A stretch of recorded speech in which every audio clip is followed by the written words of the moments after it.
Croissant and Danish dough. This will be the last half of the presentation. There won't be a presentation when we do the Danish lab. This will be the second half of the presentation because croissant and Danish dough are quite similar in many regards. Let's see where we're at here. Okay, leavening.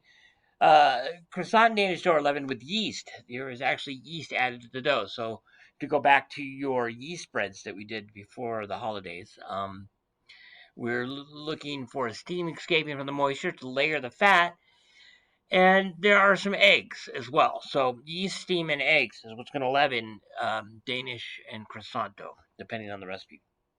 So we'll go over that. Um, Looking at these, uh, you remember the 10 stages following to make a yeast spread. We had to scale everything, and we had to.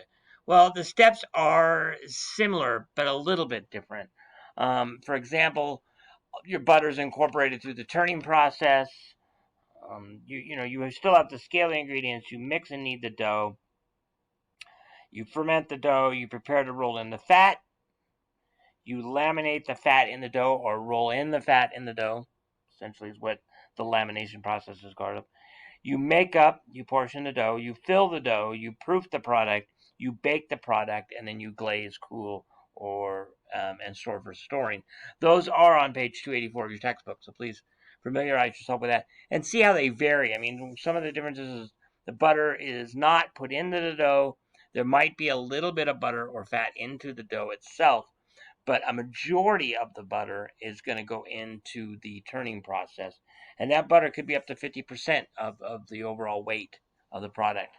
And then the rolled in doughs are flattened and cut into the portions, cut and then rolled into croissants, or cut and then formed into a Danish shape that has some jelly or some cheese in it. Where yeast doughs are usually rolled and rounded into different shapes.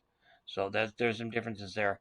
Other differences we're looking at is we underproof at very cool temperatures to ensure that we get a rise of the products, and we don't want our if we proof it too hot of a temperature, like above 80 degrees, our butter tends to melt, our fat, our roll-in tends to melt, and that can even actually be at a cooler temperature, depending on if you're using margarine.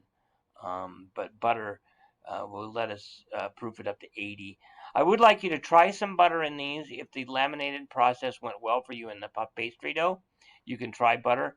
Feel free, though, if it's your first time making this croissant, feel free to use margarine. Feel free to use shortening. That is fine as you roll in. It will adjust the flavor and color a little bit, but it is definitely a lot easier on the pocketbook, and things are hard right now, so we understand that. So feel free to use margarine or lard or shortening to do your roll in at the stages if you would like. Follow the book for your roll in information, but on page 290, what was it? 294 is this chart of troubleshooting chart. So if something's happening too much in here, look at this troubleshooting chart. It takes 2 slides here, but it's all in one page on that book, and see if this will go through puff pastry, it'll go through all of your croissants and Danish, and see if there is some issues there that you have to work with. One more thing I want to talk about is a lot of these things are available as convenient products. You can buy usually frozen blocks of even puff pastry dough, which is what I'm going to have you do with your second half of that, or which I had you do with the second half of your puff pastry is, roll it out, wrap it up, put it in the freezer. Now you have puff pastry dough for dinner, for parties, for something you can do. You can form pastries. You can make the croissants and freeze them, and then all you have to do is proof and bake. You can also buy them as frozen pastries. You can buy them as fully proof pastries that go straight into the oven. Um, all sorts of different options for you on buying these products.